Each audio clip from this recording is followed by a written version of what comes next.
Hezbollah e Hamas, dos grupos terroristas que invadem Israel, tem uma barbárie.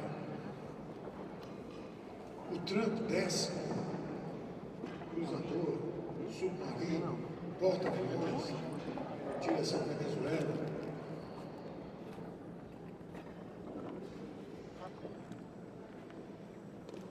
Guerra comercial, China, Estados Unidos, dá a impressão que o mundo vai acabar. E é importante a gente entender, eu gostaria que vocês, o nosso objetivo hoje nessa conversa, é vocês ao final da conversa, vocês conseguirem compreender que existe um pano de fundo para tudo isso. Tá, de certa forma, são sintomas de um fenômeno global que está acontecendo. Eu mesmo, quando entrei no governo, eu achei que era só aqui.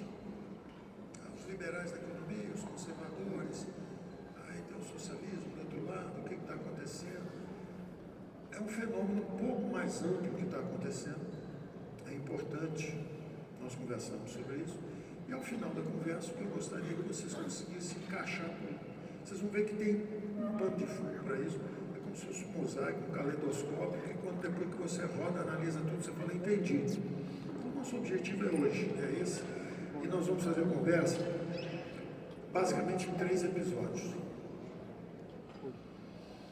O primeiro episódio, e é importante vocês entenderem esse primeiro episódio,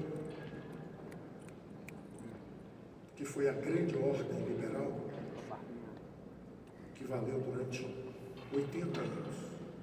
É importante entender isso porque o que acontecia, por exemplo, a liberdade de movimento das pessoas. Isso era parte da ordem liberal, do regime liberal, as democracias liberais. As pessoas se moviam. Por exemplo, no Japão, nasce um japonês, o outro cai dentro d'água. Território pequeno, população crescendo, 2 bombas atômicas na Guerra Mundial, Segunda Guerra Mundial. Japoneses vinham para o Brasil, por exemplo.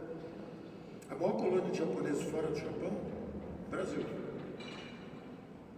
Segunda maior colônia de italianos fora da Itália, Brasil. Terceira maior colônia de alemães fora da Alemanha, Brasil. Mais sírios e libaneses no Brasil do que no Líbano e na Síria. Se a gente invadir o Líbano, a gente triplica a população.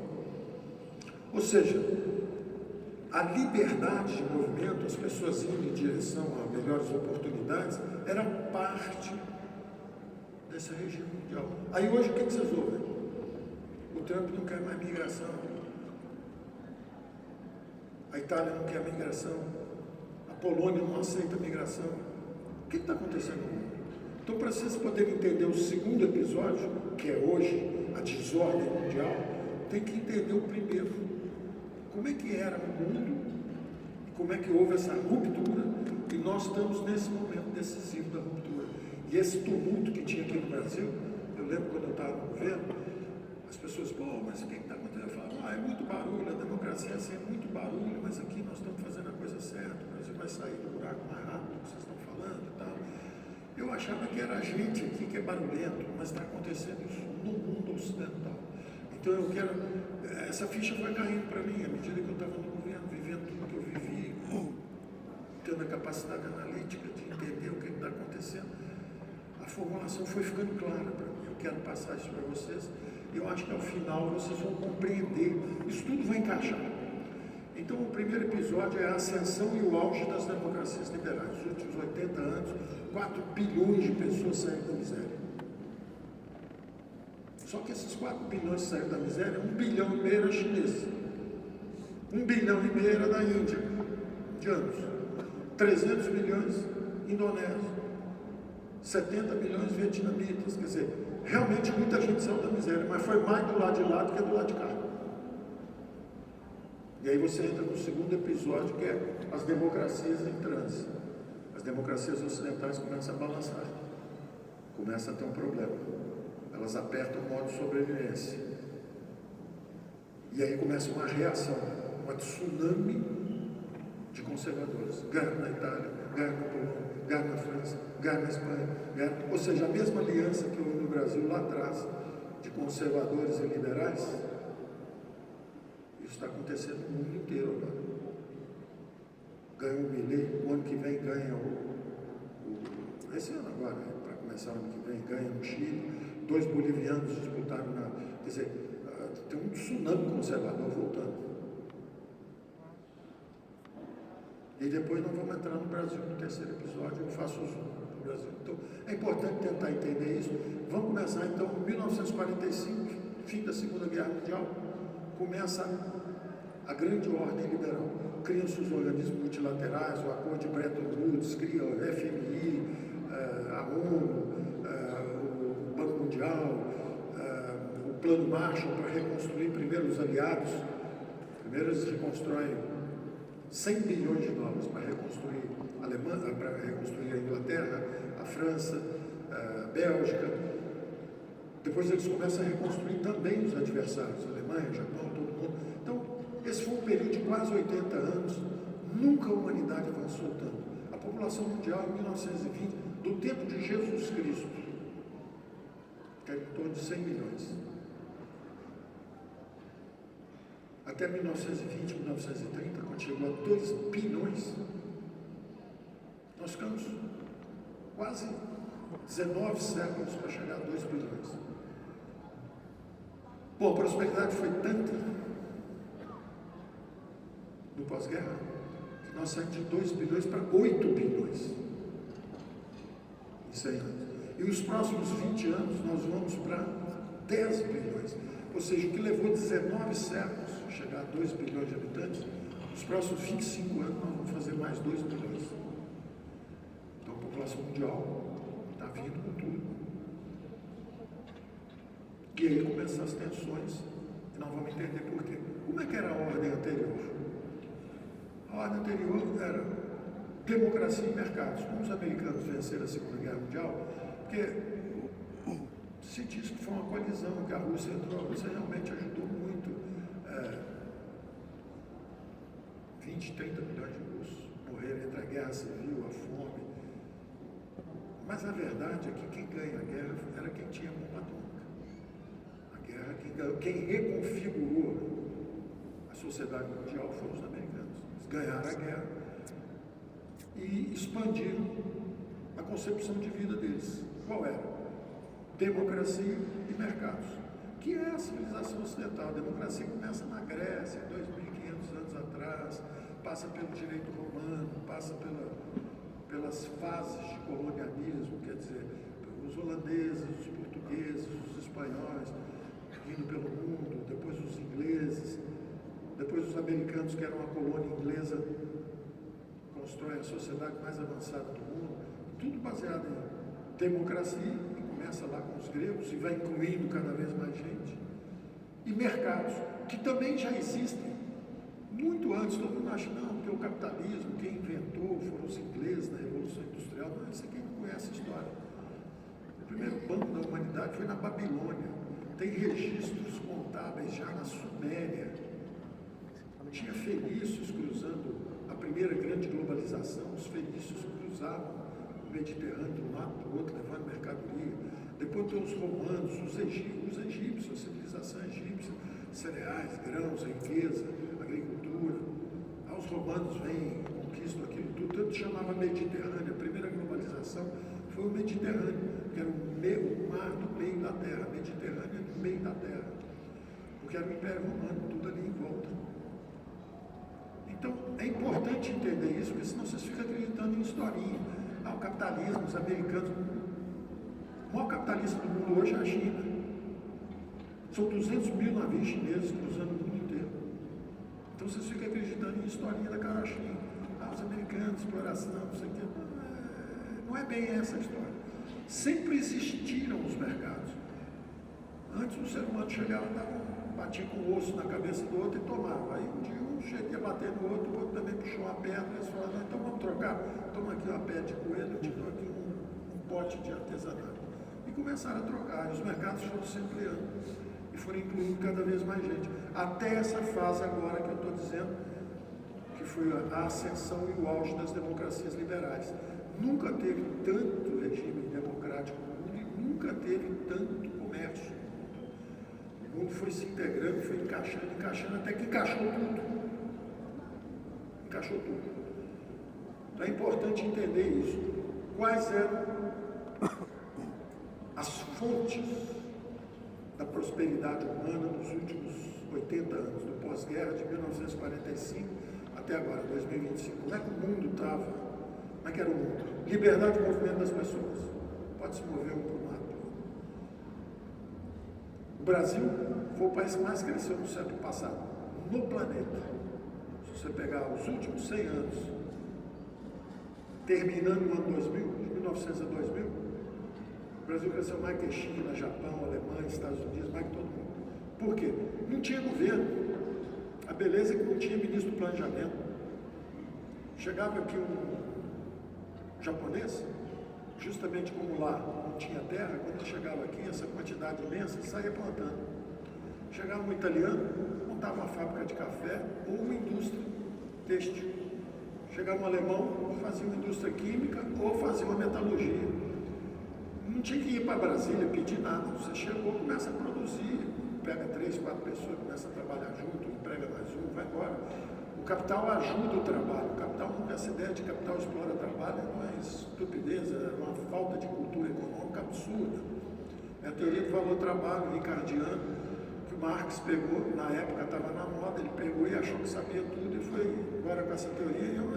É uma tolice completa, vocês sabem disso. Vai fazer um jardim com as mãos, sem capital. Você fica 4, 5 dias arrancando grama, corta a mão inteira. Põe um pouquinho de capital, uma tesoura de cortar grama. Você já corta o jardim em 2 dias sem machucar a mão. Pega um pouquinho mais de capital, pega uma máquina de cortar grama. Você faz 3 jardins por dia. Pega um pouco mais de capital. Contrata 5, 6 pessoas, dá uma máquina para cada um, bota um caminhão para levar para um lugar e para o outro. Você faz 15 jardins por dia. Acabou de criar uma empresa de jardinagem. Então é claro que o capital aumenta a produtividade do trabalho, aumenta o salário, aumenta tudo. A gente está desempregado no Brasil, por exemplo. Livre migração. A gente ia para os Estados Unidos entregar pizza, cantar no bar. Se fosse um engenheiro trabalhando na Google, uma coisa dessa, triplica, quadruplica o salário dele. Por quê? Porque lá tem muito capital. Sua produtividade, você saiu daqui, onde você está desempregado, chegou num lugar onde tem muito capital, seu salário sobe, você começa a ganhar vida e vai embora. E isso era como funcionava no mundo durante 80 anos. O alemão vinha para cá, o brasileiro ia para os Estados Unidos, o outro vai para liberdade de movimentos, liberdade de transferência de capitais. A China miserável, a China de Mao Tse Tung, miserável. Miserável. 1989, cai o muro de Berlim, a manifestação dos estudantes, jovens, Tiananmen Square, vai todo mundo para a praça, reclama. Deng Xiaoping reúne o Partido Comunista, escreve lá na ata: só tem uma forma de nós salvarmos o Partido Comunista Chinês. Qual é? Reformas econômicas radicais. Temos que trazer o capital. Ué, mas o capital não explora o povo? Não. O capital aumenta a produtividade. Precisamos trazer tecnologia, transferir capital. Em vez de Pequim, ou seja, em vez de Brasília, mais Brasil, menos Brasília, mais governos das províncias, menos Pequim. O negócio do planejamento central, esse troço está dando errado, nós precisamos de mercados. Zona francas, abrem zona franca na costa. 700 mil chineses saem do interior e começam a abrir isso aqui, a zona franca de Recife, zona franca de Navegantes, lá no sul, zona franca do Porto de Santos. Nós temos uma zona franca no meio da selva. Está longe da matéria-prima, está longe do centro consumidor, está longe de tudo. Na China é o contrário, nasceu um chinês com 4 quilos, bota um BYD nas costas dele e joga ele no Oceano Pacífico. Ele vai vender esse automóvel em algum lugar do mundo. E se ele nascer fraco?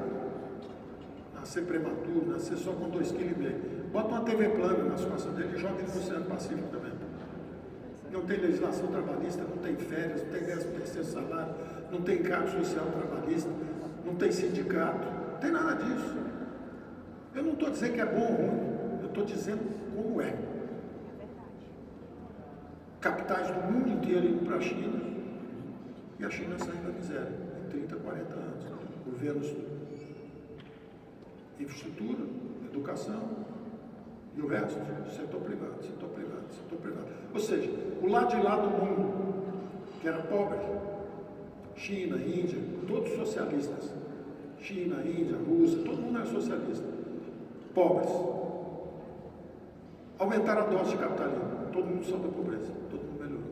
O lado de cá, que era teoricamente rico, aumentou a dose socialista, todo mundo perdeu velocidade, o Ocidente.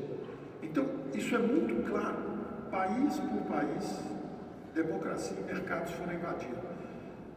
A Alemanha, quando acabou a Segunda Guerra Mundial, o ministro era Ludwig Erhard, um liberal.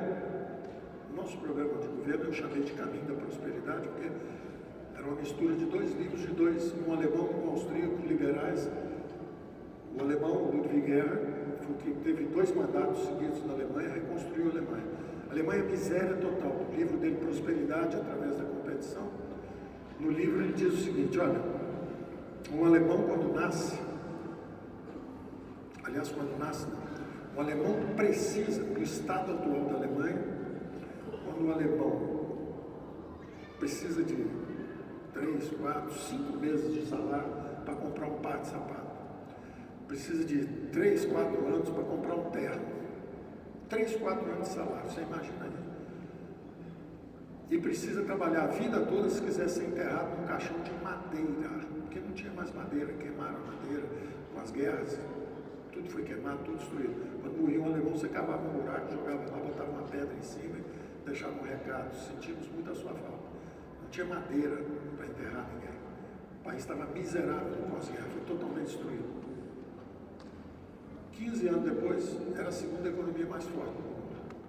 Porque os capitais, tecnologia, vamos reconstruir a Alemanha. Subiu. Então, democracia e mercados fizeram a riqueza nos últimos 80 anos do mundo subindo, todo mundo subindo.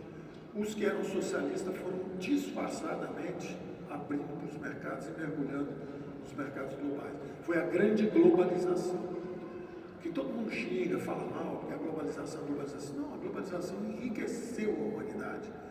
Nunca houve tanto progresso, tanta invenção, tanta inovação tecnológica, tanta riqueza foi criada nos últimos 80 anos. Nós é que não mergulhamos nisso. Atlântida, o continente perdido, era a América do Sul.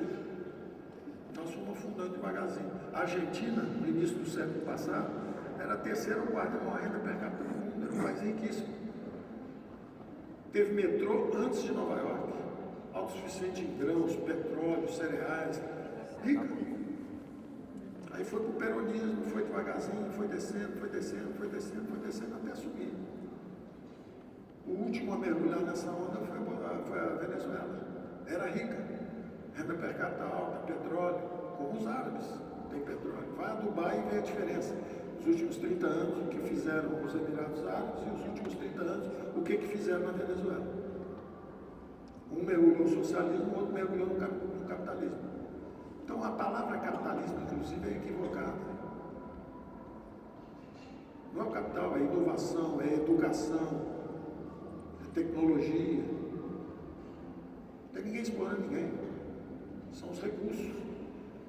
A economia é um grande nivelador. Está ganhando pouco na China? 1,5 bilhão de chineses, como é que eles vão se mover?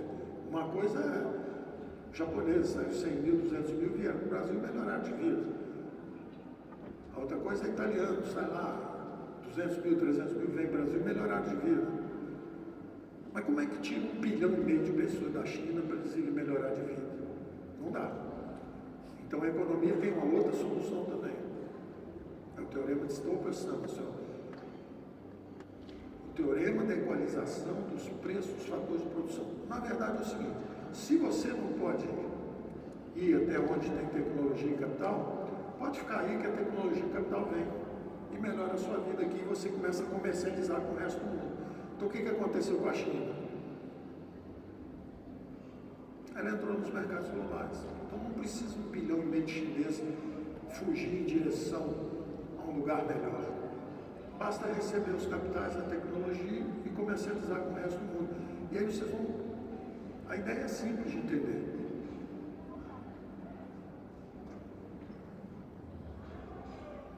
Chinês, salário baixinho, indústria automobilística, indústria do aço, nada disso tem lá. Os capitais de tecnologias começam a ir para lá. Como o Deng Xiaoping falou, nada do Partido Comunista, está escrito só uma forma de salvar o comunismo. Nós temos que ser mais capitalistas do que eles. Nós vamos comercializar e nós vamos nos integrar à economia mundial. Então o que eles fazem? Começa a fazer um automóvelzinho. Vamos começar com um japonês. O japonês começou a fazer o Toyota Corolla. Eu estava estudando nos Estados Unidos em 1973, 74, estava fazendo meu doutorado lá. No Japão, um amigo brasileiro ganhou do pai de aniversário. Eu não tinha nada para ganhar. Estava lá estudando e o cara tinha um pouquinho de recurso e tal. Chegou, meu pai me deu um carro, Toyota Corolla. O carro japonês era assustador.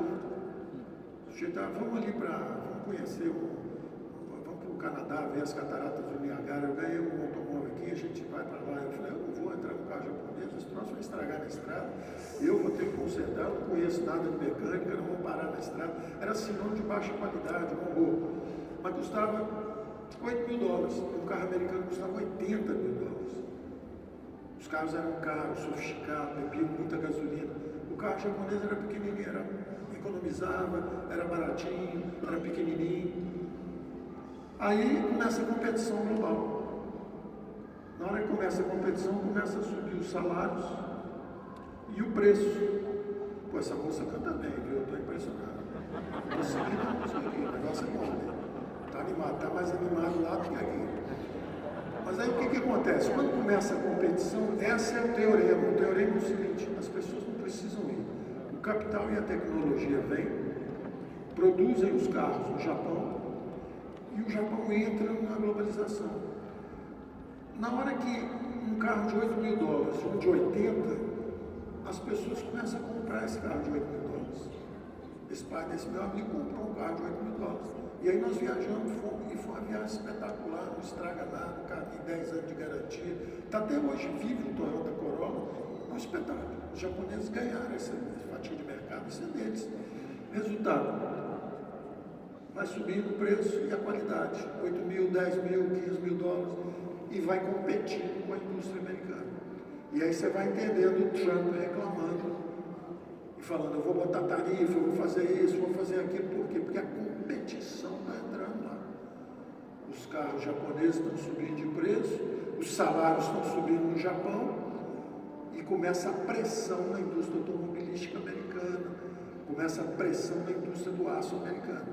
Mas uma coisa é você na piscina das crianças, que é a globalização quando começa, 1950, 1955, entra o japonesinho, você convida ele para entrar na piscina das crianças, ele entra também, mergulha, começa a nadar para um lado para o outro, está tudo certo.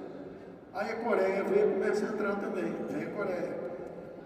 Aí começa a melhorar também as condições de vida na Coreia. Aí vem mais um, mais dois, aí vem o chinês. A China é um elefante. Como é que entra na piscina das crianças o elefante? Botou a primeira pata, amassa 17 indústrias. Botou a segunda pata, mata mais 34 na indústria do aço. Sentou, amassou mais 50 crianças, a indústria automobilística na França, na Inglaterra, no Brasil, começou a amassar todo mundo. Aí o que a turma começa a falar? Tira o elefante da piscina das crianças, chama a polícia, alguém aí, por favor. Então começa a guerra comercial. E os americanos dizendo, eles não respeitam direitos humanos, lá não tem férias, lá não tem nada. Pergunta para aquele chinês ali, o que você acha que tem férias aí? O chinês some. Antes de responder, ele sumiu. Aí um reclama, aqui não tem sindicato. Sumiu ele também. Não reclamou mais nada. E do lado de cá tem um cara com megafone o dia inteiro gritando na porta da fábrica: greve já, ou aumente de salário, ou nós vamos parar, o povo unido jamais será vencido. O microfone aqui, o microfone lá, as democracias começam a sacudir, elas não estão aguentando o tranco. Ou seja, as vítimas dos socialistas resolveram mergulhar no capitalismo e estão melhorando. E os capitalistas, franceses, ele quer se aposentar aos 7 anos de idade. O grego, ele quer um plano de previdência também para ele, onde o Estado paga tudo, a universidade é de graça, tudo de graça para ele. O dinamarquês, mesma coisa. Então o Ocidente, que era próximo, aumenta a dose do socialismo, começa a regular tudo, regulamentar tudo, tem que trabalhar só 3 dias por semana, 2 dias por semana, 1h30 só de trabalho, jornada de trabalho, 2 dias por semana, 1h30, tá bom, pessoal? Então vamos lá, vamos votar nesse cara aí, porque aí vai ser assim, vai ser melhor. Então o Ocidente foi se enfraquecendo e o lado de lá do mundo foi subindo. E nós encaixamos a beleza da economia, que ela encaixa tudo. É igual a água, caiu, está lá na nuvem, evaporou, quando cai na montanha, desce, vai para o rio corre para o mar, no inverno. O nível do mar é o mesmo no mundo inteiro. A economia é igual, o capital está rendendo muito lá na China, porque lá não tem capital, aí o capital começa a ir para lá. Aí a produtividade do salário vai subindo. Quanto mais capital tem, menor o retorno do capital. E melhor para o trabalho, porque sobe a produtividade do trabalho. E onde tem muita gente, ao contrário, tem muita gente, o salário está baixo. Mas aí a gente migra para algum lugar e melhora. Ou a gente espera o capital e começa a fazer comércio. É o teorema do estou pensando assim. Então, a beleza da economia é que ela quer um mundo só. Os liberais, olhando de longe, nos últimos 80 anos, falam assim: que coisa linda, democracia e mercados. As democracias, liberdade, etc, etc, e do lado de lá os mercados, incluindo cada vez mais gente. A democracia também incluindo mais gente. As mulheres não votavam há 100 anos atrás. Então as democracias incluindo cada vez mais gente e os mercados também absorvendo cada vez mais gente. Os mercados sempre existiram. Se você pegar as cartas dos astecas, do Cortés, os espanhóis, quando chegaram na cidade do México, Tenochtitlan, era uma cidade construída em cima de lagos, a carta dele para o rei da Espanha é um assunto. Ele falando assim: olha, estamos fascinados, os prédios aqui são maiores que em Granada, são maiores do que nós temos na Espanha. Os mercados são mais ricos do que os nossos. Tinha um asteca cortando a cabeça, cortando o cabelo do outro, uma agulha aqui na cabeça, cortando e pagando com pele de animais. Tem mercado, as pessoas já... Esse negócio de achar que quem inventou o capitalismo foi o inglês, não, isso é revolução industrial. Os mercados sempre existiram, fenícios, babilônios, assírios, todo mundo sempre trocou tudo com tudo. Então é importante entender isso. Liberdade de movimento de capitais, liberdade de movimento de pessoas, democracia, mercados, a humanidade melhorando, 2 bilhões de pessoas viram 8 bilhões, fartura. E a coisa melhorando, tudo subindo. Essa é a história da humanidade durante esses 80 anos, que foi a ascensão e o auge das democracias liberais. Essa era a história até 8 anos atrás. A China, no ano 2000, não era a potência que é hoje. Nos anos... final do governo Nixon nos Estados Unidos, eles tornaram a China um mercado, eles chamam de nações mais favorecidas. Falaram: olha, como nós estamos lutando aí contra o socialismo, pega a China, que é bem grande, bem pobre, e vamos mostrar para eles o que a economia de mercado pode fazer. Abre os mercados americanos para eles, não tem imposto, não tem tarifa, não tem nada. Mesmo que eles tenham tudo isso contra nós. Você vê que o WhatsApp não entra na China, o TikTok entra aqui. Então os americanos falaram: não faz mal não. Vamos trazer os chineses para dançar. Já trouxemos os japoneses, os coreanos, os alemães, os italianos. Vamos trazer também os chineses. E foi a economia mundial toda encaixando. E foi muito bom para o mundo inteiro. Melhorou para todo mundo melhorou. Só que o lado de lá melhorou mais do que o lado de cá. Aí o lado de cá começou a ficar inquieto. Começou a reclamar. E as democracias começam a balançar. Um liberal, olhando da lua, ele fala assim, tá vendo? Que beleza o liberalismo, o livre movimento das pessoas, dos mercados, a riqueza da humanidade. Somos só uma espécie, somos humanos, tivemos sucesso, dominamos o planeta, temos tecnologias. Aí alguém bate nas costas do liberal e fala, você não está entendendo. Melhorou para quem, cara pata? Nós não estamos conseguindo emprego, nós estamos perdendo a indústria do aço, nós estamos perdendo a indústria automobilística, e nós estamos competindo com o pessoal que trabalha de manhã, tarde, de noite, igual a gente trabalhava 100 anos atrás. Eles estudam muito, vêm aqui nas nossas universidades, aprendem tudo, fazem engenharia reversa, não pagam as patentes. Não quer saber das patentes, eles copiam, aí começa a guerra comercial, a guerra diplomática. Esse é o mundo 2016, 2017, 2018. A China com o Brasil, ano 2000, 3 bilhões de dólares por ano de comércio. Brasil com a China, 3 bilhões, Brasil com a França, 3 bilhões. Hoje, Brasil com a França, 7 bilhões. Dobrou, 3,5 para 7, dobrou. Com a China, de 3 para 140 bilhões. E a China fez isso com todo mundo. Qualquer país do mundo, se for hoje, o maior parceiro comercial é a China. 200 mil navios passando por um lado do outro. O maior capitalismo que já existiu. Como eu disse, sem sindicato, sem previdência, sem salário mínimo, sem encargos, nada. Só tem o seguinte: 700 milhões de chineses saíram do interior, foram para a costa, nasceu forte, vai carregar um BioID, nasceu fraco, vai vender uma TV plana.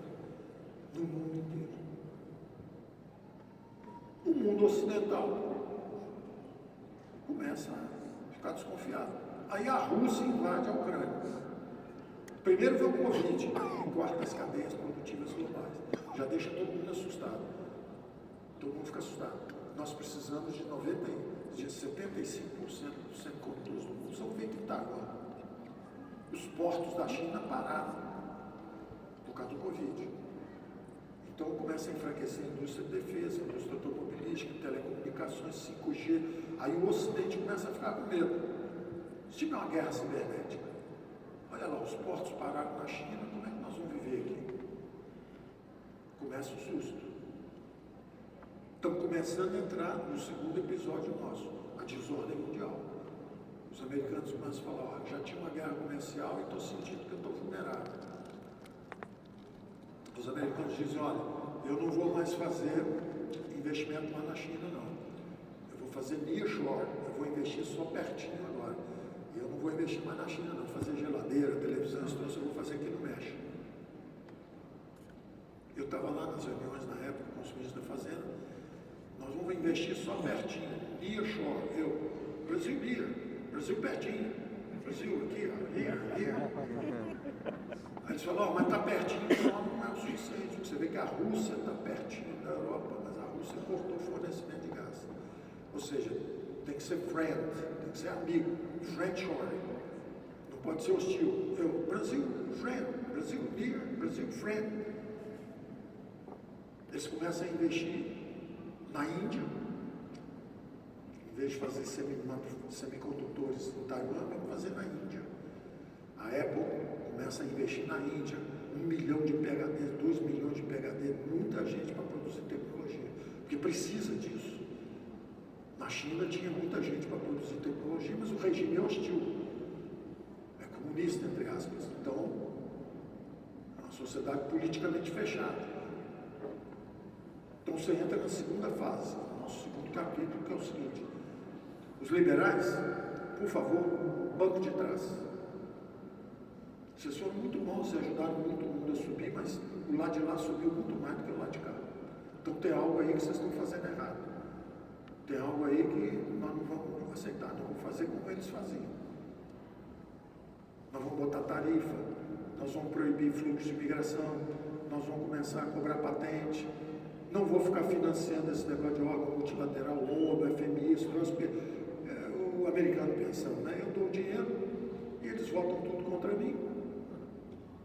Como é que eu vou dar dinheiro? Estou eu segurando o guarda-chuva, proteção da Europa, e a Europa votando contra mim. Então deixa cada um cuidar de si, Deus por todos, cada um por si, Deus por todos. Vou fechar o guarda-chuva de proteção. A Rússia invade a Ucrânia. Vocês vão entender tudo, já já. Estou traçando só esse panorama geral primeiro, para vocês perceberem que o mundo não é e não será o mesmo. Mudou radicalmente. Tem gente que não entendeu nada. Eu vou lá na ONU, eu vou denunciar, eu gosto do Hezbollah, eu gosto da Rússia, eu gosto... Cara, você não está entendendo o que está acontecendo. Você não entendeu nada do que está acontecendo. Eu gosto do Hezbollah, 10%. Eu gosto da Rússia também, 40%. Eu gosto, não sei, 50%. Você não entendeu. A geopolítica foi para o banco da frente. A eficiência econômica foi para o banco de trás. E os socialistas, por favor, desçam do caminhão. Isso é o que o Ocidente está falando.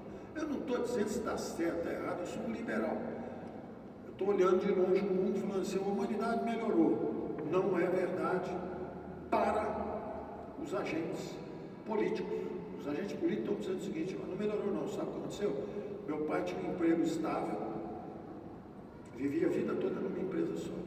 Agora, a cada 6 meses, todo mundo perde emprego, a inovação é muito rápida, disruptiva, os chineses estão entrando, estão destruindo a fábrica de automóveis, a fábrica de aço, não está bom esse troço. Ah, mas eu acho que você já achou muito tempo. Nós é que vamos defender agora. As palavras de ordem agora são outras. Por exemplo, liberdade de movimento não tem mais troço não. Aqui não vai entrar mais ninguém. Aliás, vou mandar sair. Está cheio de gente que vem aqui, estuda aqui, e depois fica na porta das universidades falando mal dos Estados Unidos. Então é o seguinte, nem estuda aqui, você não vai ser nem aceito mais, para mandar para fora. Eu estou descrevendo para vocês o que está acontecendo. Chegou um barco antigo, alugado, por um libanês, um turco, bom negociante, comprou um barco de terceira mão da Segunda Guerra Mundial, para no norte da África e fala: me dá todas as economias da sua vida que eu te transporto para o paraíso. O paraíso é, você está vindo de onde? Ah, estou vindo da Algéria, estou vindo do Congo Belga, estou vindo do Marrocos, estou vindo lá da África subsaariana. Fala francês? Fala. Vou te levar, através do Mediterrâneo, te despejo lá no sul da Itália, e você vai caminhando até Paris, você vai ter uma vida melhor. O outro está fugindo da Síria, eu te levo para a Alemanha, você tem uma vida boa lá. O outro está fugindo da Turquia, eu te levo lá está bom. O outro é um curdo, está sendo também caçado lá no Irã, no Iraque, vai fugindo. Não, vem para cá, vem para cá. Só que o mundo mudou, eles não vão ser bem recebidos mais. Porque hoje, desce um barco, uma cidade italiana que tem 800 habitantes só, desce um barco com 2.000 imigrantes vindo da África. Um pagou $30, só a economia da vida toda, tá? $30. Vai lá no quarto subsolo do navio. Quanto é que você tem? $120. Você vai do lado da chaminé, lá em cima, com direito à vista para o mar. É meio quente, mas você pode entrar no navio. Derrama 2.000 pessoas famintas no sul da Itália. E eles entram numa cidade. Imagina a confusão. Isso aconteceu aqui.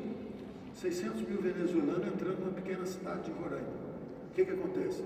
Nós estávamos vendo, tem que mandar exército lá, para botar ordem na cidade, porque tem 1.000, 2.000, 3.000 pessoas entrando com muita fome, numa cidadezinha que tem 600 habitantes. Como é que vai ser? Como é que organiza isso? Como é que impede saque, tumulto, roubo, assassinato, o que for? Uma população desesperada cheirando faminta. Aí tem uma moça chamada Meloni, conservadora, agora não entra mais ninguém na Itália. Enquanto isso, na Polônia, o sujeito é candidato e diz o seguinte: ó, sabe por que não teve nenhum atentado aqui nos últimos 20 anos? Por quê? Eu não deixo entrar nenhum islâmico. Aí na mesma hora, naturalmente, né? Xenófobo, racista. Sou sim. Bota na primeira página do jornal para poder subir na pesquisa. E ganha. E aqui no Brasil, a extrema-direita ganhou na Polônia. A extrema-direita ganhou na Espanha. A extrema-direita está avançando em Portugal. A extrema-direita ganhou na Itália.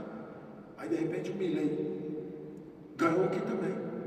2 na final da Bolívia, agora, um mês atrás.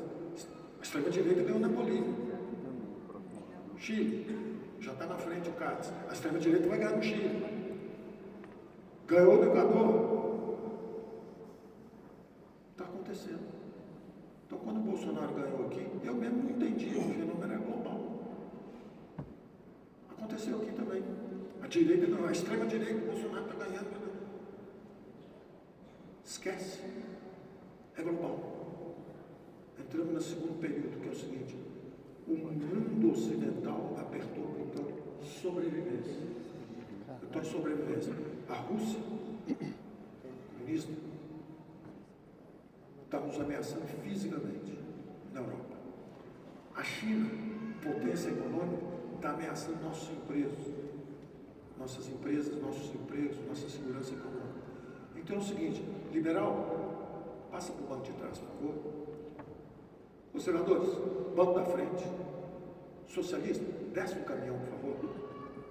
Você gosta daquele negócio? Não, vai para lá. E eu não vou deixar mais entrar aqui também, não. Então está havendo isso no mundo. Eu estou relatando para vocês. Eu nunca tive partido político. Não terei jamais. Estive lá como brasileiro. Nenhum arrependimento aí. Ajudei, fiz o que podia ter feito. Foi um governo, na minha opinião, íntegro, correto. Enfrentamos obstáculos enormes, mas fizemos coisas muito importantes. Alavancamos bancos públicos, privatizamos, deixamos 26 estados com superávit, as estatais 180 bilhões de superávit, enfrentamos o Covid, eles prevendo que o Brasil ia cair 9,7%. Eu me lembro nas reuniões do G20, eu falei: olha, o Brasil não vai cair assim, o Brasil vai cair menos e vai voltar mais rápido. 9,7% caiu a Inglaterra, 8,7% caiu a Itália, 7,6% caiu a França, 5,6% caiu a Alemanha, 4,5% caiu o Japão, o Brasil caiu só 3%. Voltou em V.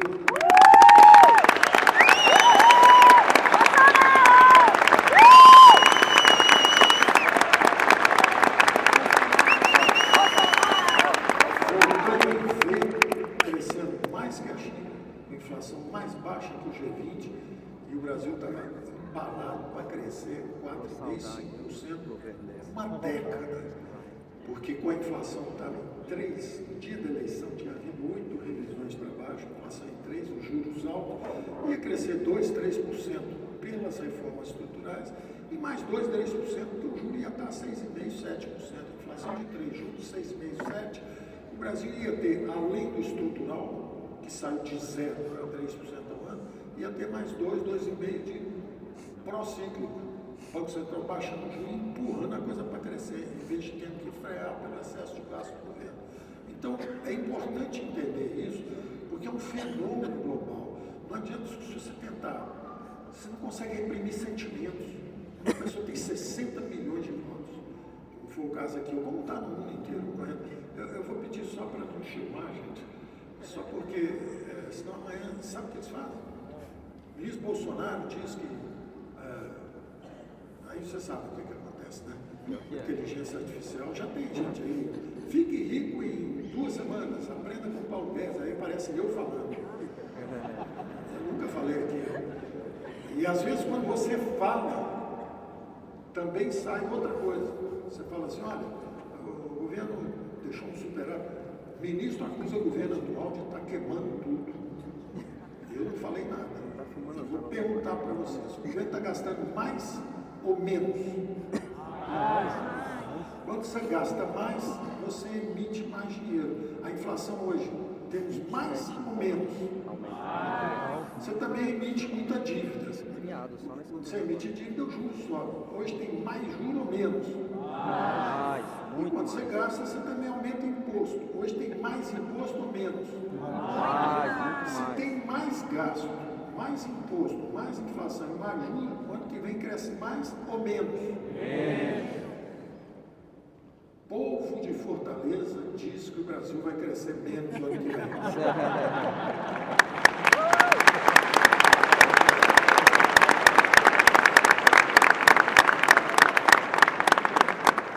Então é evidente que existe o caminho da prosperidade. Alemanha, Japão, Coreia, China, todo mundo mergulhou na economia de mercado. E existe o caminho da miséria. Venezuela, Coreia do Norte, os sistemas políticos fechados falam, não, mas a China está crescendo. Ata do Partido Comunista Chinês. Nós temos que ser mais capitalistas do que isso.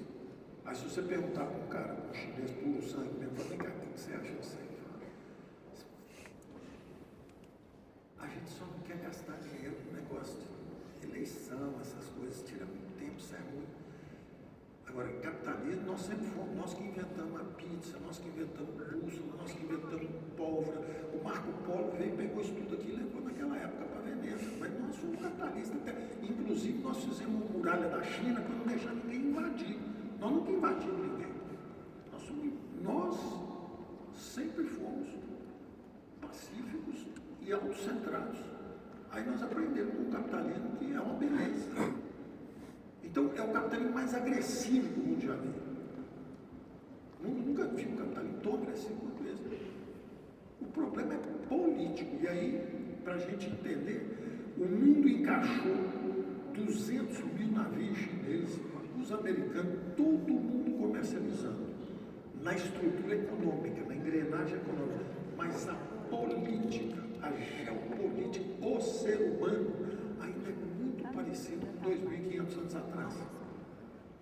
Atenas e Esparta. Atenas tinha filósofo, tinha a maior frota de comércio do Mediterrâneo. Esparta era guerreira. Nascia um espartano, se nascesse com qualquer deficiência física, não é imagem, é fato. Nasceu pequenininho, fraquinho, com deficiência, é sacrificado. Nasceu forte, deixa 3 dias nas chuvas e com fome. Resistiu, dá um escudo e uma espada para ele e ele acabou de entrar para a tribo. É literal. Então Esparta era guerreiro, junto com o cérebro e o comércio de Atenas, juntos derrotaram os persas, que era um império. Depois brigaram. Na hora que brigaram, quem ganhou era quem tinha mais armamento. Não era o mais civilizado, era mais armamento. A mesma coisa o Império Romano. Germânia, Lusitânia, Espanha, era tudo aquilo ali, era romano. De repente, quem ganhou? Roma ou os bárbaros? Roma se estilhaçou. Impostos muito altos nas províncias para financiar Roma. E Roma, como é que era? Incitados, um cavalo do Calígula no Senado, presidindo o Senado, orgia, muito imposto, pagando pelos excessos de Roma. E o imperador maluco, um era maluco, o outro, uma sucessão de excessos. Caiu a potência civilizatória e subiram os bárbaros. A Europa Ocidental, Espanha, Portugal, tudo aí eram os visigodos, eram os germânicos que desceram. E o outro lado, Bulgária, Hungria, eram os ostrogodos que desceram. Então, nem sempre a civilização ganha. E eu não estou dizendo isso nem, inclusive, em relação aos Estados Unidos e China, que China é bárbara, não, porque a China são 5.000 anos de cultura. Confucionismo, sabedoria, pacifismo também. Mas é a psicologia humana, que continua a psicologia de... Nós não somos ainda. Nós estamos divididos. Sistema político fechado, sistema político aberto. Como Atenas e Esparta. O sistema político fechado, Esparta. O sistema político aberto, que era Atenas. Nós continuamos divididos. Nós não encaixamos ainda. Então, infelizmente, a humanidade que progrediu 80 anos, agora vai dar 2 ou 3 passos para trás. Comércio mundial com os tarifaços. andando para trás. Crescimento mundial diminuindo. Crise imobiliária continua na China. Não pense que lá está uma beleza, não. Todo mundo acha que a China vive justamente desse. É a maior nação de comércio do mundo. Não vai ter terceira guerra mundial. Não interessa os chineses entrar em guerra. O comerciante não gosta de guerra. Chega um momento em que o comerciante vira para o irmão mais novo, que é a Rússia, e fala: olha, para de criar confusão no bairro, que eu não consigo namorar mais ninguém. Você joga pedra na filha do padeiro, você briga com o cara que vende tecido, você está arrumando uma confusão, a minha vida está ficando difícil. Então vocês não têm dúvida que a conversa dos Estados Unidos com a China é uma conversa assim: vem cá, então nós vamos, você vai ficar patrocinando aquele negócio lá, se você quer pegar Taiwan, eu já vou rebatizar o Golfo do México de Golfo das Américas, porque eu construí o canal do Panamá, eu vou tomar o canal do Panamá. Seus 200 mil navios não passam mais aqui. Se você entrar em Taiwan, eu tomo o Panamá. Estão me entendendo? Sim, senhor. É assim que é a conversa. Então é importante vocês entenderem isso, porque o mundo vai sacudir muito, vai ter muito barulho, vai parecer que é o fim do mundo. Está aparecendo, né? Toda hora aparece, né? Aquela confusão danada. Eu me lembro que eu estava lá defendendo: olha, o Brasil isso, por exemplo, fizemos o presidente do banco do BID, né? Fizemos o presidente do banco dos BRICS. O Brasil estava começando a aparecer numa luta danada, os franceses chegavam para nós. O Macron, você se lembra disso? O Macron ficava escondido atrás de uma bananeira, toda hora ele: estão queimando as florestas, estão queimando as florestas. E um dia nós conversando lá com o ministro da Fazenda dele: vocês estão queimando Notre Dame, é um quarteirão, vocês não conseguem tomar conta. Você imagina tomar conta de uma área que é maior que a Europa inteira.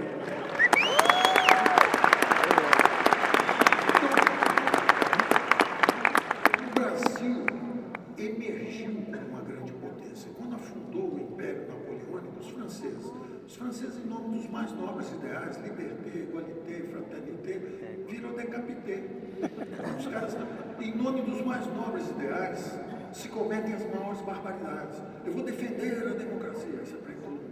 Eu vou fazer a igualdade, aí você decapita todo mundo. Os nobres ideais a gente conhece. A verdade é o seguinte: é uma prática revolucionária, é devagar, você vai melhorando suas instituições, vai melhorando os mercados, vai integrando as economias. Quando tem uma guerra, junta todo mundo para baixar o facho daquele cara ali. Então, os franceses estavam lá em cima, guerras napoleônicas, né? Juntou o mundo todo, derrubaram os franceses. Aí surgiu uma grande potência, a Alemanha. Uma guerra mundial, duas guerras mundiais, amansaram os alemães, surgiu uma grande potência, os americanos.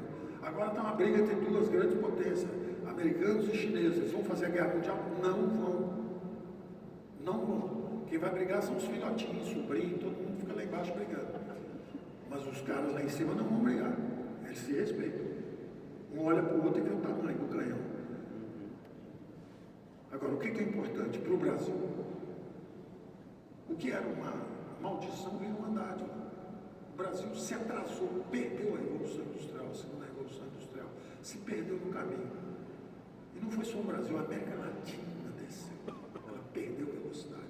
O Brasil crescia mais do que todos esses países do mundo nos últimos, do século passado. Você pega uma edição de macroeconomia do Gregory Mann, que pega lá, pega os dados do Banco Mundial, está assim: o país mais cresceu no mundo, Brasil, 7,5%, 7,36%, 7,4%. A frente China, Japão, todo mundo. Aí você pega a edição 2010, o Brasil já está em segundo lugar. Você pega a edição 2020, o Brasil já está em quinto lugar. Porque nós fomos perdendo potência, mas não foi só a gente, foi a gente, foi a Argentina, foi a Venezuela. A América Latina desceu, perdeu velocidade. Enquanto nós fechamos economias, botamos tarifas, atacamos o capital estrangeiro, Japão, China, Rússia, fizeram exatamente o contrário. Aceitaram o capital estrangeiro, trouxeram tecnologia, entraram nas correntes globais, abriram as economias e subiram. Eu agora, 2 dias atrás, mandei os parabéns para o secretário-geral da OCDE, Matias Corba. Esse cara nos ajudou muito. O Brasil estava fora da lista de acesso. O Brasil passou à frente da Argentina, passou toda vez que os Estados Unidos indicam alguém, a Europa indica alguém, e os dois entram para a OCDE. É um acordo que eles têm. Então, nós estávamos fora da lista de acesso. Tinha Argentina, Peru, tinha uma opção de gente na frente do lado, e do lado de lá tinha Bulgária, Hungria, uma opção de gente na frente do lado de lá, para os europeus. E E nós conseguimos passar em primeiro lugar. Fomos para primeiro lugar na lista de acesso, já estamos com o pé lá dentro da OCDE. Esse governo já balancei, já caiu para fora do caminhão. A Argentina, estava o cara, a fotografia dele com a Argentina, 2 dias atrás. A Argentina vai entrar na OCDE. Eu mandei parabéns. Ele, eu sinto muito sua falta aqui, ministro. Como seria bom, né? Trabalhando tanto, o Brasil já estava dentro. Estava dentro. Então, é muito próximo. Se você fizer a coisa certa, é muito rápido. Você volta rápido para o caminho certo. Mas tem que fazer a coisa certa. Então, eu acho importante deixar essa visão de que o mundo entrou em desordem e não vai voltar tão cedo para o lugar. Não será o mesmo. É importante entender isso, porque quem não entende direito, e aí eu vou dar alguns exemplos, de quem não entende e se lasca. O primeiro cara que não entendeu, vou dar um exemplo assim histórico. Os japoneses, na Segunda Guerra Mundial, falaram o seguinte: bom, nós somos uma ilha. Os americanos têm uma armada, uma frota militar aqui em Pearl Harbor, aqui no Havaí. Nós vamos lá à noite, sobrevoamos a civilização do Oceano Pacífico e destruímos Pearl Harbor, destruímos tudo, destruímos a frota. Então, perder a guerra nós não vamos perder, eles não vão conseguir invadir a nossa ilha. O mundo já tinha mudado, os caras estavam lá pesquisando com os alemães como fazer uma bomba atômica. Pronto, foi um aviãozinho lá, soltou a bomba atômica. 200 mil pessoas sumiram. Aí você pergunta, vai se render? Não, ainda tem algumas condições. Segunda bomba atômica, mais de 200 mil pessoas desaparecem. Me rendo incondicionalmente. Ok, entendeu? Então, o mundo tinha mudado e os japoneses estavam achando que a guerra era a mesma. Outro exemplo de quem não entendeu, agora recente, Hamas e Hezbollah. Vamos lá no Israel, a gente faz uma barbaridade, pegar 1000 israelenses, se for mulher, vamos estuprar, se for criança, vamos sacrificar na frente da mãe, e se for homem, nós vamos decapitar. Vamos fazer uma barbárie tão grande que eles vão sair de centro, porque o terrorismo é diferente da guerra. A guerra você mutila a capacidade de armamento do seu adversário, é o que o Japão fez. Você vai lá à noite, destrói os armamentos americanos, no dia seguinte o Roosevelt declarou guerra e entrou na Segunda Guerra Mundial. O terrorismo não, o terrorismo fala, eu não tenho capacidade de mutilar meu inimigo. Hamas sabe que não ganhava do exército de Israel, mas ele fala o seguinte, ele vai se automutilar. Eu vou fazer algo tão bárbaro que Israel vai sair do sério. Eu mato 1000 pessoas lá, eles vão matar 1000, 2000, 3000 e o mundo todo vai contra Israel. Resultado, já morreu 60 mil pessoas, é quase uma guerra do Vietnã. E vai reclamar para quem? Ah, vamos à ONU. O governo vai à ONU para reclamar contra Israel. Que ONU? O mundo mudou. Os americanos não querem mais financiar a ONU. Eles dão dinheiro lá para ele, todo mundo vota contra eles, eles não vão mais financiar. Ah, mas os europeus são muito civilizados, eles vão parar a guerra. Os europeus? A Rússia invadiu a Europa. O Trump falou assim, eu não garanto mais a segurança de vocês, estou indo embora. Sabe o que os europeus fizeram? As despesas com armamentos eram 2,5% do PIB. Foram para 5% do PIB. Adivinha de quem que eles estão comprando o armamento? Dos americanos. Então o Trump falou, eu segurava o guarda-chuva de graça para vocês, todo mundo me xingando, né? Fechei o guarda-chuva, vou para casa. Peraí, eu compro 2 guarda-chuvas seus agora. Pode comprar. Então o mundo mudou radicalmente. É uma nova ordem que vem aí. O comando é geopolítico. As cadeias produtivas vão se integrar dependendo do comando. Então é o seguinte, com quem vocês estão? Conosco ou com eles?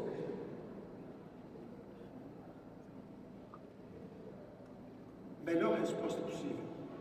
Quieto. Estou voltando à clínica de reabilitação. O mundo fez uma festa durante 80 anos. Todo mundo bebendo, todo mundo celebrando, todo mundo festejando, todo mundo melhorando. Você estava na clínica, América do Sul inteira, estava todo mundo na clínica de reabilitação, todo mundo tomando muito, 2.000%, 5.000% de inflação, todo mundo bêbado. Aí foi para a clínica desintoxicar. E quando nós estamos voltando da clínica, 4 horas da manhã, pegou fogo na festa do mundo. Era baile funk, 4 da manhã, apagaram a luz, tiro, miliciano, polícia, todo mundo. Pegou fogo. a ordem mundial foi perdida. Começou uma guerra comercial, começou a suspeita de guerra biológica com a Covid, começou a suspeita de guerra cibernética. Toda hora tem um hacker que entra no sistema de segurança de alguém, seja do banco, seja de uma eleição em algum lugar do país, todo mundo hackeando tudo. Começou uma guerra, todo mundo bêbado, todo mundo tiro, e o Brasil voltando da clínica de reabilitação, limpinho, arrumado, potência emergente. Sai um chinês correndo, soja para o senhor aqui. Sai um alemão correndo, estou sem energia, limpa e barata, estou com dificuldade. Pois não, venha fazer aço no Brasil, venha investir no Brasil, venha fazer automóvel no Brasil, tem uma energia limpa e barata, mais limpa e a mais barata do mundo. Sai um americano com esse negócio na mão aqui, inteligência artificial, preciso de energia, tem o centro de processamento de dados.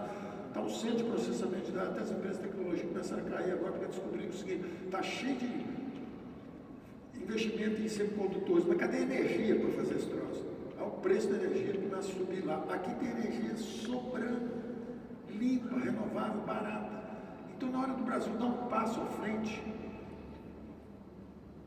friendshoring, nearshoring, estou pertinho, sou amigo, ainda sou verdinho, greenshoring.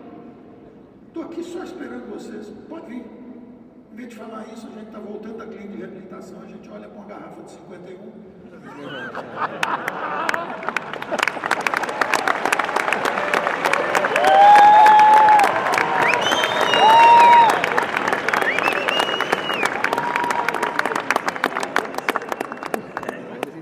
Tradição do Brasil, tradição diplomática do Brasil. Eu me lembro lá no governo ainda dizendo assim, olha, nós vamos dançar com todo mundo, falando com os americanos, nós vamos dançar com todo mundo, vocês estão dançando de rosto colado com os chineses há 30 anos, vocês deram uma cláusula de inflação mais favorecida para eles. Eu perguntei para eles, por que vocês tocaram os chineses em vez de tocar a gente? Por que vocês não integraram as Américas? Vocês criaram a NAFTA, North American Free Trade Area, por que vocês não criaram a AFTA, American Free Trade Area? Por que nós não nos integramos? Por que vocês foram lá buscar a China? Porque a China é um grande adversário, nós queremos trazer a China. E por que a gente não estava trabalhando junto, em vez de ficar nessa confusão? Vocês abandonaram. A América Latina tem terras raras, tem energia barata, limpa. Não, nós agora vamos nos integrar. Então a conversa era mais ou menos essa. Está tudo preparado para a gente emergir. A tradição nossa era ficar quieto, é o seguinte, olha, eu vou dançar com os chineses, vocês dançaram de rosto colado, eu vou dançar com os americanos, não, vou dançar com todo mundo. O Brasil é uma potência agrícola, esses 2 bilhões que vêm pelo aí querem proteínas, quem é que tem recursos hídricos? A China não tem, ela não tem capacidade alimentar. E a população começou a declinar. A Índia não tem. E a Índia é uma potência, a Índia está crescendo mais do que a China, já há 5 anos. E é uma população jovem, idade média entre 20 e 30 anos. A China está uma população ficando idosa e começou a cair por causa do planejamento lá atrás, de cada 2 chineses só podia ter um filho. Resultado, a população está declinando. Então a China também está com problema. A Rússia está com problema. E o Brasil está limpinho, arrumando, voltando da clínica. Limpinho, arrumadinho, é só ficar. Qual que é o problema do Brasil? A falta de um inimigo natural é resolver brigar com ele mesmo. O brasileiro é aquele cara que acorda de manhã, olha para o espelho, não gostou do que viu. Ele mesmo. Ele põe o creme de barbear, começa a olhar, fala, não estou gostando do que eu estou vendo. Xinga e arremete. Ou xinga de genocida, ou xinga de ladrão, e arremete e dá uma cabeçada no espelho. Um galo, sangra, machuca um pouco, vai dormir com dor de cabeça, no dia seguinte acorda, mesma coisa. Mesma coisa. Começa a brigar com ele mesmo. Nós nos descredenciamos. Nós chegamos falando, ó, o presidente do Brasil é o seguinte, cara, ó, já aprendemos o Lula, já aprendemos o Temer e vamos aprender o Bolsonaro também. Nós vamos aprender, nós vamos aprender presidente. E os bilionários também já aprendemos o Ike, já aprendemos não sei quem, já aprendemos o Esteves lá do BTG, já aprendemos os irmãos Batista, nós gostamos de aprender todo mundo. Cara, para 2 minutos, fica quieto. Briga aqui dentro, briga tudo, chega o vizinho, arruma tudo, dá um sorriso, tira a foto, depois volta a brigar. Não, mas é um processo interno, não pode fazer o que nós estamos fazendo. Então, o Brasil, nós estamos nos descredenciando. Quando a gente xinga um presidente, tem que aprender a fazer uma confusão dessa, nós estamos dizendo o seguinte, olha, é isso mesmo, o Brasil é assim mesmo. Aí quando sai das quatro linhas, seja o Supremo, seja um presidente, seja quem for, sai das quatro linhas, descredencia seu próprio órgão. Seu próprio órgão fica descredenciado. Eu sou a justiça, mas eu roubo sempre para esse lado. Pô, cara, vai perder o senso de que o judiciário é um poder independente. O legislativo fica lá, está todo mundo com preso. Pô, vai perder a credibilidade, vai ter uma renovação grande no Congresso. A presidência da República, a mesma coisa. Pô, em resumo, tem coisas que eu não quero. Eu peço para vocês adotarem uma psicologia construtiva. Tomem todos os cuidados para proteger nossas próprias opiniões, porque uma coisa é falar assim, olha, construtivamente sugerindo a independência dos poderes, construtivamente sugerindo que não sejam aparelhados os órgãos públicos, porque se aparelhar vem um negócio partidário, vai no caminho da Venezuela, aí o cara lá de cima, que agora é uma guerra geopolítica, o mundo mudou, não adianta ir para a ONU e falar assim, olha, estou sendo invadido. Todo mundo falou isso na ONU, Israel não parou. Não parou, falou, não, o terrorismo, eu estou protegendo a minha população, eu vou acabar com o Hamas, com o Hezbollah. E foi cortando todas as lideranças. E não tenho dúvida, só não fez a mesma coisa no Irã, porque teve essa ligação entre os Estados Unidos com a Rússia, falando assim, Putin, por favor, para com a guerra na Ucrânia. Não dá. Não vou parar porque vocês pegaram a Polônia e botaram para a zona da OTAN. E aí os armamentos, os exércitos chegam mais perto da gente. Aí vocês pegaram a Hungria e também entrou para a OTAN. Todo mundo está entrando para a OTAN. E agora vocês pegaram a Ucrânia. A mesma coisa que a gente tivesse uma base militar no México, aí do lado. Eu não posso deixar vocês chegarem aqui, nós estamos acuados aqui. Então o grande erro foi os europeus não pegarem a Rússia. E na hora que ela caiu, porque na hora que o inimigo cai, foi que os americanos fizeram a Segunda Guerra. Na hora que caiu a Alemanha e o Japão e a Itália, em vez de ir lá e botar reparações e pisar no inimigo caído, você dá a mão para levantar, abraça e vamos junto. Foi o que os americanos fizeram com a Alemanha, com a Itália, com todo mundo. Na hora que a Rússia caiu, tinha que ter feito o seguinte, os europeus tinham que abraçar a Rússia e entrar lá. Era um complemento natural. Tem energia barata, tem recursos naturais, a Europa ao contrário. Juntava, tinha três forças no mundo hoje, tinha a China de um lado, a Europa do outro, os Estados Unidos do outro, e o mundo em paz. Em paz. Não fizeram isso. A Rússia foi sendo acuada. Na biografia do Putin, alguém escreveu que ele, quando tinha 9 anos, cercou um ratinho, vivia num cortiço, 5 famílias no andar de cima, 5 famílias no andar de baixo, ou seja, a Rússia também era miserável e pobre. E o socialismo matou 30, 40, 50 milhões de pessoas entre guerra civil, fome. A própria Ucrânia teve uma crise de fome terrível com a socialização da agricultura. Igual se fizer aqui, deixa a turma invadir o campo aqui e socializar a produção, para vocês verem que vai faltar comida rapidinho. Então isso aconteceu na Ucrânia, isso aconteceu na China também, então os caras já conhecem isso. Você chega aí, é por isso que na Polônia, na Hungria, todo mundo que foi para a República Tcheca, na antiga Iugoslávia, que virou Croácia, Sérvia, etc., todas essas eleições os conservadores estão ganhando. Porque hoje a bandeira de segurança que é a coisa mais importante do mundo. Segurança pessoal. Aqui no Brasil, do celular na sua vida, você não sabe se vai acontecer alguma coisa ou não. Lá fora eles têm essa noção de segurança. Estava agora o primeiro-ministro da Polônia outro dia dizendo é mais fácil você ver a Polônia comendo grama do que voltando a ser comunista e ser um satélite da Rússia. Nós não faremos isso, nós vamos para a guerra. Então está a Europa toda comprando. Por isso que eu digo que a humanidade agora está recuando. Nós estamos indo para o rearmamento. Isso é bom? Isso não é bom. Estamos comprando arma em vez de difundir o progresso. Mas é uma técnica de sobrevivência do Ocidente. O Ocidente apertou o botão e falou, meu negócio é sobreviver. Eu não quero mais saber de... Eu prefiro comprar um negócio mais caro. Pô, mas vai ficar mais caro o automóvel, vai ficar, não faz mal. Eu prefiro ter segurança do que depender do lado de lá. Porque o lado de lá está significando insegurança para mim. Então, segurança econômica, segurança pessoal, segurança externa. O maior tema é segurança. E isso vai ser aqui no Brasil também. Vocês viram que teve aquela blitz lá em cima de bandidos lá no Rio de Janeiro, na mesma hora, não, porque isso aí tem que compreender, afinal de contas, coitados, vítimas da sociedade, então, o apoio foi 70%.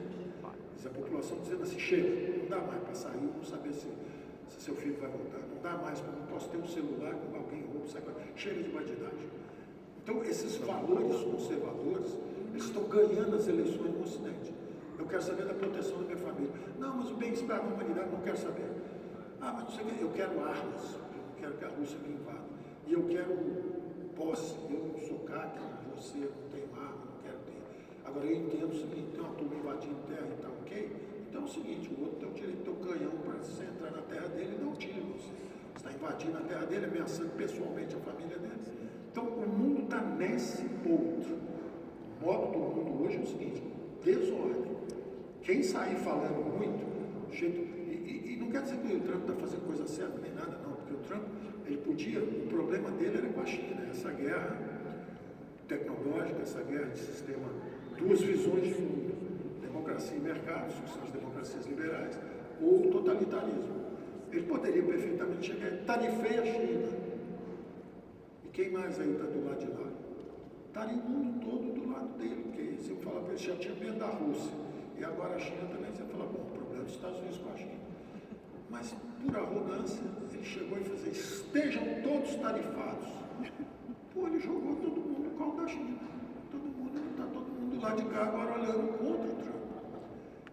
Só que a tese dele é tão forte que ele consegue perder a guerra que ele já ganhou, por exemplo, com o Canadá. Se ele falasse assim, vamos unir duas grandes nações, os conservadores já estavam na frente, teriam ganho. Quem ganhou foi um tecnocrata, o McCartney, que era presidente do Banco Central, que eu conheci também, já estava com ele. E aí o que acontece?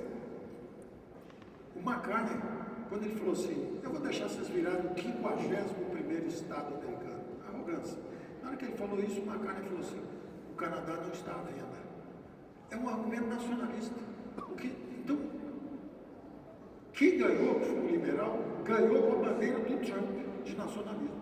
Então, o Canadá é nacionalista, a Polônia é nacionalista, a Itália está com nacionalismo, o Brasil é nacionalista, o conservadorismo está varrendo o ocidental, dizendo assim, ó, precisamos ter armamento, precisamos ter defesa, cada um pode ter um canhão mesmo para defender sua propriedade, queremos honrar a propriedade privada, queremos honrar o direito das famílias à vida, não queremos que as famílias sejam ameaçadas pela bandidagem, queremos acabar com as bandeiras hoje. Se você falar assim, qual a bandeira que a esquerda está hoje? É defender as democracias? Bom, você foi celebrar a Segunda Guerra Mundial em Moscou, cara, do lado da opção de ditadura, em vez de celebrar a Dunkerque, que é onde o Ocidente ganhou, a democracia ganhou, você está tirando foto com a Nicarágua, com a Cuba, com a Coreia do Norte, com a Rússia, com a China. Você está defendendo a transparência nas contas públicas? Você está defendendo o fim da corrupção? Essas teses estão todas com os conservadores. Aliança de conservadores e liberais. Então, por isso que o Ocidente está fazendo uma revisão. E quem não entender isso vai entrar na frente na hora errada. Está vindo um caminhão passando de um lado. Está vindo um caminhão passando de um lado. E você entra na frente e fala assim, eu estou com o Hezbollah e com o Hamas. Eu gosto da Rússia. E eu gosto muito do Maduro. O Brasil jamais será... Cara, o caminhão passa em cima. Botaram no Maduro, botaram um negócio assim, pendurado na água, assim, 50 milhões de dólares. Pela captura do narcotraficante chamado Maduro. Aí você vai falar, não, nós somos todos aqui do Foro de São Paulo, eu boto dinheiro lá, eu boto dinheiro aqui, a gente ajuda um outro. Cara, fica quieto, sai da frente, o caminhão está passando, mudou o mundo. Se ficar quietinho, você vai trabalhar com todo mundo. Vai vender para o chinês, vai vender para o americano, vai vender para não sei o quê, e vai melhorar a segurança interna, vai melhorar tudo. Então, eu queria que vocês entendessem isso, para vocês poderem encaixar tudo. O que é essa reação da Rússia? É porque a União Soviética foi o grande perdedor nesse período de auge das democracias liberais. O grande vencedor foi a China. A China subiu e a União Soviética se facelou.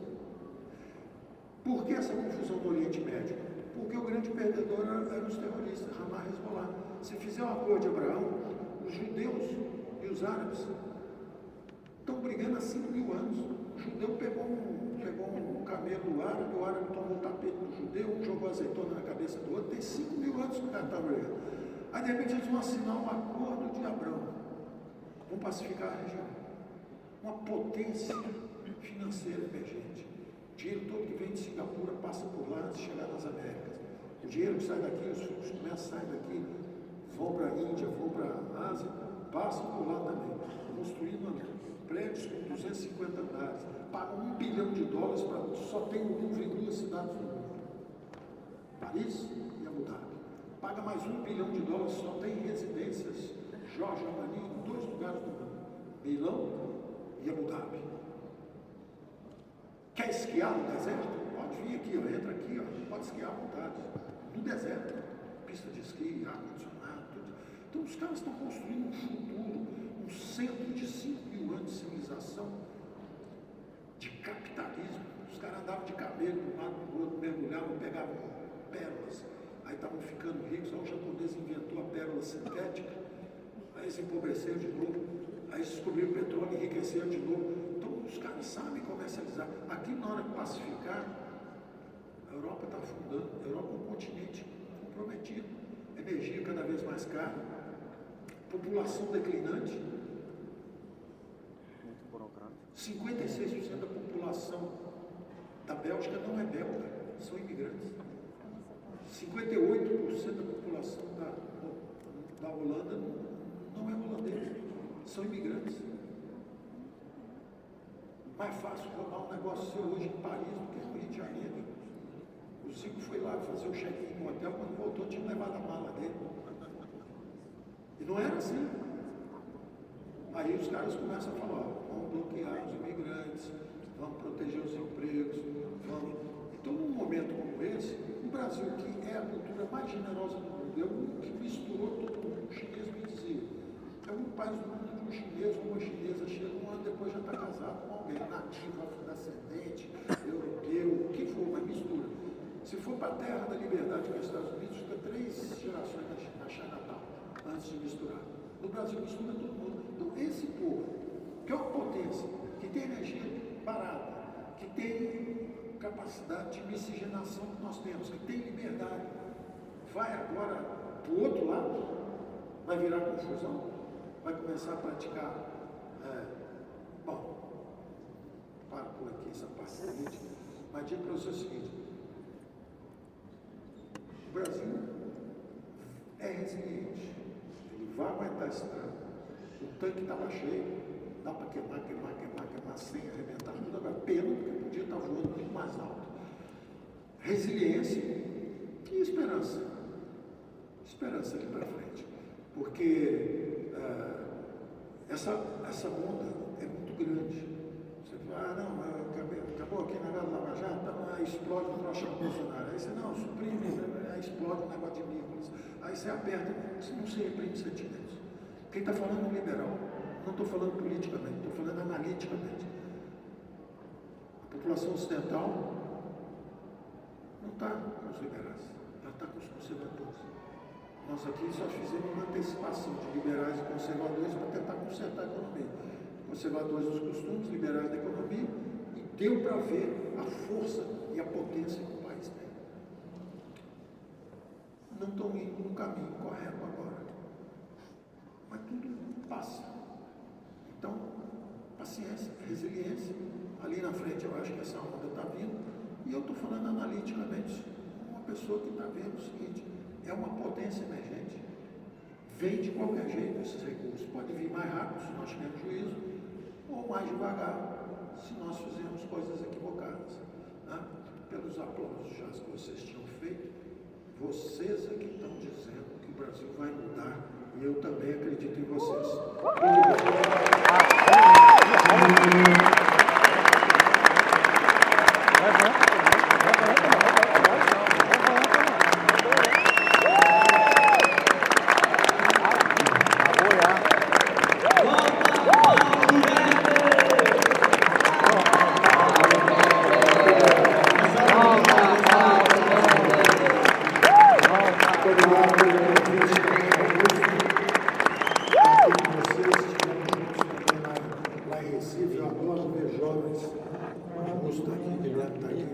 nós jovens empreendedores, o Brasil precisa formar uma grande classe média.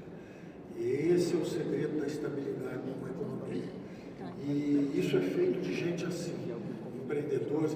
Não adianta, eu já dizia isso antes, na campanha passada, são 200 milhões de trouxas na mão de 6 banqueiros, 6 empreiteiras, 6 construtoras, 6... Não é assim que se faz um grande país. Então você justamente reduz os impostos, transfere recursos para o setor privado e essa empresa, esses empreendimentos, esses empreendedores emergem, formam uma grande classe média com o poder político e econômico descentralizado, em vez de fazer justamente o contrário. Você tributa mais, puxa o dinheiro todo para o governo, enfraquece o setor privado, e aí você tem lá os campeões nacionais, mais uma sopa aqui para o pessoal desprotegido, em vez de realmente dignificar, fortalecer o indivíduo através da autonomia, do empreendimento, da realização dos seus sonhos. Tá certo? Então a gente sabe o caminho, nós vamos nesse caminho. Um abraço, boa sorte para todos vocês.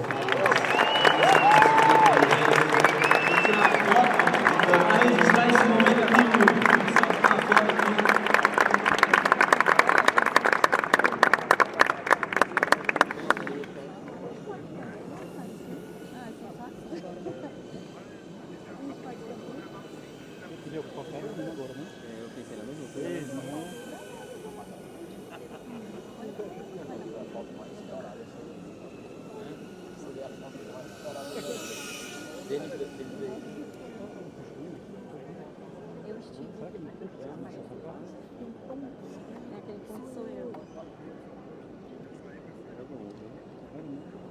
Uma salva de palmas, Paulo Guedes, senhores.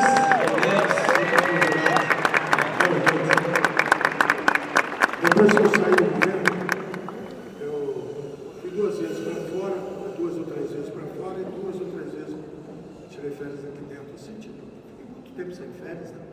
Falei, onde é que eu vou passar 4 ou 5 dias? Das minhas 2 férias no Brasil, as 2 foram no Ceará.